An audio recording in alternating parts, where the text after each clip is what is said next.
बिस्मिल्लाहिर्रहमानिर्रहीम। नेक्स्ट हमारे पास जो यूनिट का नेम है डेट इज़ एवोल्यूशन। एवोल्यूशन का मतलब होता है चेंजेस, तब्दीलियाँ। वक्त के साथ होने वाली तब्दीलियों को हम चेंजेस कहते हैं। मतलब ऐसी चीज़ें, ऐसी तब्दीलियाँ जिनको होने में बहुत ज़्यादा टाइम लगता है, जिनको होने में सेंचुरीज़ लग सकती हैं, बहुत साल लग सकते हैं, उसको हम क्या कहते हैं? एवोल्यूशन। ओके। अब एक जानदार होते हैं जिनको कहते हैं प्रोकैरियोट्स, और एक होते हैं जिनको कहते हैं यूकैरियोट्स। प्रोकैरियोट्स उन जानदारों को कहते हैं जिनके अंदर ना तो कोई प्रॉपर ऑर्गेनेली होती है और ना ही क्या होता है, कोई न्यूक्लियस होता है। और यूकैरियोट्स इसके उलट हैं, यानी इनके अंदर प्रॉपर ऑर्गेनेलीज भी होती हैं और इनके अंदर क्या होता है, प्रॉपर न्यूक्लियस भी होता है। तो कहते हैं दुनिया में पहले जो जानदार आए थे वो कौन थे? प्रोकैरियोट थे। और उनके अंदर जब चेंजेस आई और चेंजेस के बाद फिर हमारे पास क्या बन गए? यूकैरियोट्स बन गए। तो साइंटिस्ट कहते हैं कि जो यूकैरियोट्स है वो 1.9 से 2.1 बिलियन ईयर अगो दुनिया में ना अपीयर हुई है। अच्छा जी, अब सवाल ये पैदा होता है कि पहले दुनिया में प्रोकैरियोट्स थे, फिर उनसे यूकैरियोट्स बने, तो ये कैसे हुआ? ये एवोल्यूशन कैसे हुई? प्रोकैरियोट्स के अंदर ऐसी कौन सी तब्दीलियाँ आई जिसकी वजह से ये किस में कन्वर्ट हो गए? यूकैरियोट्स में। तो सबसे पहले इसके लिए एक थ्योरी पेश की गई जिसे कहते हैं एंडोसिम्बायोसिस थ्योरी। ठीक है। अब इस एंडोसिम्बायोसिस थ्योरी को अगर हम डिकोड करें, सिम्बायोसिस कहते हैं दो चीज़ों के दरमियान एसोसिएशन। ठीक है, दो चीज़ों के दरमियान ताल्लुक़ जो होता है, और एंडो का मतलब होता है इनसाइड। तो अब हमें पता चलेगा ये किस तरह होता है। मैं आपको ये डायग्राम के थ्रू बताने की कोशिश करती हूँ। फॉर एग्जांपल कहते हैं एक प्रोकैरियोटिक अमेबॉइड होस्ट था, अमेबा था, मतलब एक अमेबा था जो कि प्रोकैरियोटिक था। उसने क्या किया, एक एरोबिक बैक्टीरिया, आपको पता है एरोबिक उस चीज़ को कहते हैं जो कि क्या यूज़ करता है? ऑक्सीजन। ये एरोबिक बैक्टीरिया था जो ऑक्सीजन यूज़ करता था। इस अमेबा ने इसको इनगल्फ कर लिया। इनगल्फ समझते हैं, निगल लिया। निगलने के बाद इसको अपनी बॉडी के अंदर रखा, बजाय इसके कि उसको खा जाता, चबा जाता, हज़म कर जाता, उसने उसको एज़ इट इज़ अपनी बॉडी में रहना दिया। जब वो एज़ इट इज़ उसकी बॉडी में रहा तो कुछ टाइम के बाद वो बैक्टीरिया किस में कन्वर्ट हो गया? एक ऑर्गेनेली में, जिसको हम क्या कहते हैं? माइटोकॉन्ड्रिया। ठीक हो गया। ये क्या, कौन सा ऑर्गेनेली बन गया है? माइटोकॉन्ड्रिया, जिसका काम होता है एनर्जी बनाना। फिर इसी अमेबा ने स्पायरोकीट्स, कुछ बैक्टीरिया होते हैं जो कि स्प्रिंग की तरह होते हैं, जैसे आपको डायग्राम में नज़र आ रहे हैं। उसने उस अमेबा ने उन स्पायरोकीट्स को इनगल्फ किया और बजाय इसको कि वो उसको डाइजेस्ट करता, उन स्पायरोकीट्स को उसने अपनी बॉडी में रखा। तो कुछ टाइम के बाद वो किस में कन्वर्ट हो गए? फ्लैजेला में। किस ऑर्गेनेली में कन्वर्ट हो गए? फ्लैजेला। तो अगर आप गौर करें तो दो ऑर्गेनेलीज बन गए हैं, एक का नाम माइटोकॉन्ड्रिया है और दूसरे का नाम फ्लैजेला है। फिर उसने किसको इनगल्फ किया? साइनोबैक्टीरिया। साइनोबैक्टीरिया उस बैक्टीरिया को कहते हैं जो कि अपना खाना खुद तैयार कर सकता है। जब इस बैक्टीरिया को इनगल्फ किया, ये बैक्टीरिया इस अमेबा के अंदर गया और उसने इसको हज़म नहीं किया, उसको तोड़ा नहीं। तो वो जो साइनोबैक्टीरिया था वो एक ऑर्गेनेली में कन्वर्ट हो गया, जिसको हम कहते हैं क्लोरोप्लास्ट। ठीक है, इसको हम क्या कहते हैं? क्लोरोप्लास्ट। और प्लास्ट का क्या काम होता है? क्या बनाना? फूड बनाना। अगर आप देखें तो यहाँ पर दो मेन ऑर्गेनेलीज बने हैं, एक है माइटोकॉन्ड्रिया और एक है क्लोरोप्लास्ट। ये जो दोनों ऑर्गेनेलीज है, इनमें से माइटोकॉन्ड्रिया का काम होता है एरोबिक रिस्पायरेशन करना, सेलुलर रिस्पायरेशन करना ताकि एनर्जी मिले, और क्लोरोप्लास्ट का काम होता है क्या बनाना? फूड बनाना। ठीक है, ये दोनों ऐसे ऑर्गेनेलीज होते हैं जिनके पास अपना डीएनए होता है, जिनके पास अपने राइबोसोम्स होते हैं, यानी कि ये अपनी प्रोटीन खुद बनाते हैं, अपनी रेप्लिकेशन खुद करते हैं। तो इस थ्योरी को हम क्या कहते हैं? एंडोसिम्बायोट थ्योरी। मैंने मेंशन किया है कि अमेबा था, उसने एरोबिक बैक्टीरिया को इंगल्फ किया जो माइटोकॉन्ड्रिया में कन्वर्ट हो गया।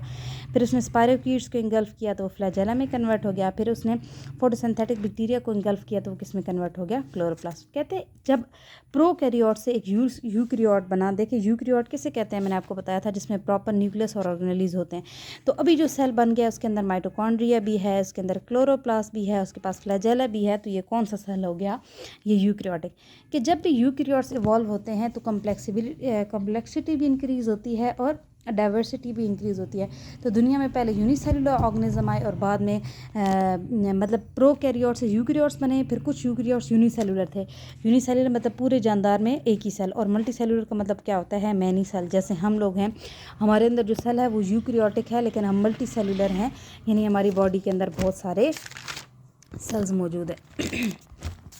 ओके जी, नेक्स्ट हमारे पास टॉपिक है लामार्किज्म। बड़ा ही इंटरेस्टिंग कॉन्सेप्ट है। लामार्क एक साइंटिस्ट थे जिन्होंने थ्योरी ऑफ एवोल्यूशन को प्रेजेंट किया और 1809 में उन्होंने आइडिया प्रेजेंट किया अपनी एक बुक में, और उस बुक का नाम आपके बुक में मेंशन है, आप वहाँ से देख लेंगे।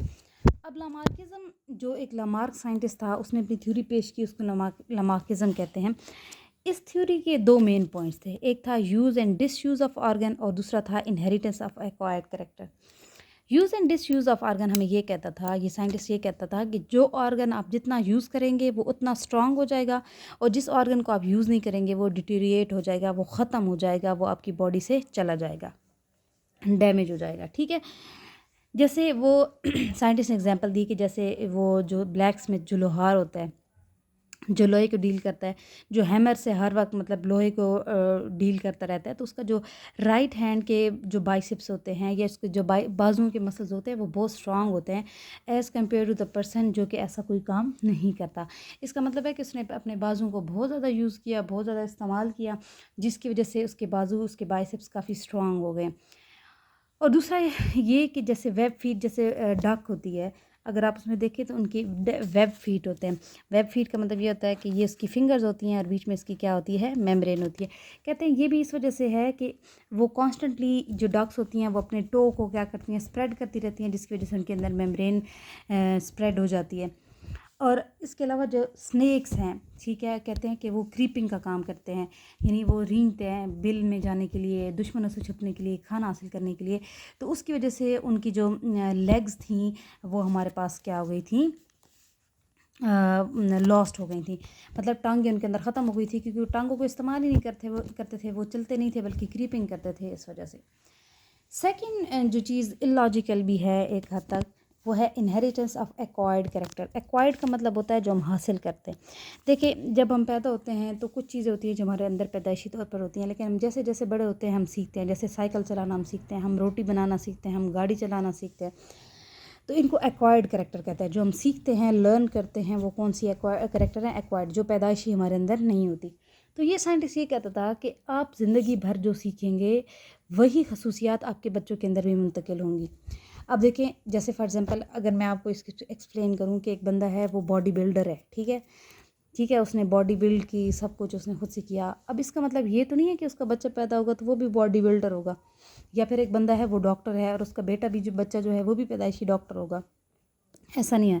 लेकिन ये साइंटिस्ट ये कहता था कि जो कुछ हम सीखते हैं वो कैरेक्टर हमारी नेक्स्ट जनरेशन में जाती हैं, जो कि सर्वाइवल में हेल्प करती हैं। हालांकि ये बात दुरुस्त नहीं थी।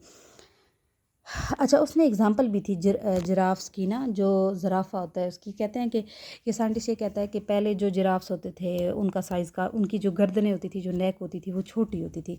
लेकिन वक्त के साथ साथ जब पहले हमारे पास क्या होता था कि वो नीचे से घास वगैरह खाते थे जो ज़मीन पे होता था, लेकिन किसी रीज़न की वजह से नीचे घास कम होना शुरू हो गया।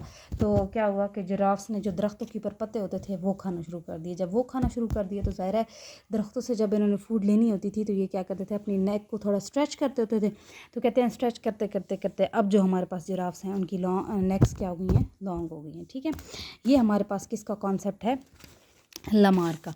अब लमार की जो थ्योरी थी लमार्किज्म, उसके कुछ ड्रॉबैक्स, उसमें कुछ खामियां थी। अब हम देखते हैं वो कौन कौन सी खामियां। नंबर 1 क्या है कि भाई इस साइंटिस्ट ने कोई एक्सपेरिमेंटल प्रूफ नहीं दिया था, कोई तजर्बा करके नहीं बताया था कि ये देखें मेरी थ्योरी करेक्ट है या ऐसे। दूसरा, उसने जो कहा था कि यूज़ एज डिसयूज़ वाला जो कॉन्सेप्ट था, वो अगर आप एक मतलब एक हाथ को ज़्यादा इस्तेमाल करें, एक को नहीं इस्तेमाल करें, तो ये चीज़ आपकी जीनोटाइप यानी आपकी जीन्स पर कोई इफ़ेक्ट नहीं डालती है। ठीक है, ये चीज़ है। और तीसरा, जो हमारे सोमैटिक सेल्स हैं, सोमैटिक सेल्स उन सेल्स को कहते हैं जो हमारी बॉडी बनाते हैं ना, पूरी हमारे सर से पाँव तक बॉडी में पाए जाते हैं। दूसरे जो सेल्स होते हैं वो जर्म लाइन सेल्स होते हैं, उनका काम होता है गैमीट बनाना, यानी फीमेल में एग बनाना और मेल में क्या बनाना, स्पर्म बनाना। तो कहते हैं जो सोमैटिक चेंजेस होती हैं, यानी कि आपके सोमैटिक सेल में जो तब्दीली आती हैं वो कभी भी नेक्स्ट जनरेशन में ट्रांसफ़र नहीं होते। और जो ऑर्गन्स होते हैं उनको आप अपनी मर्ज़ी से मॉडिफाई भी नहीं कर सकते हैं। तो ये हमारे पास क्या थे, लमार्किज्म का कॉन्सेप्ट था।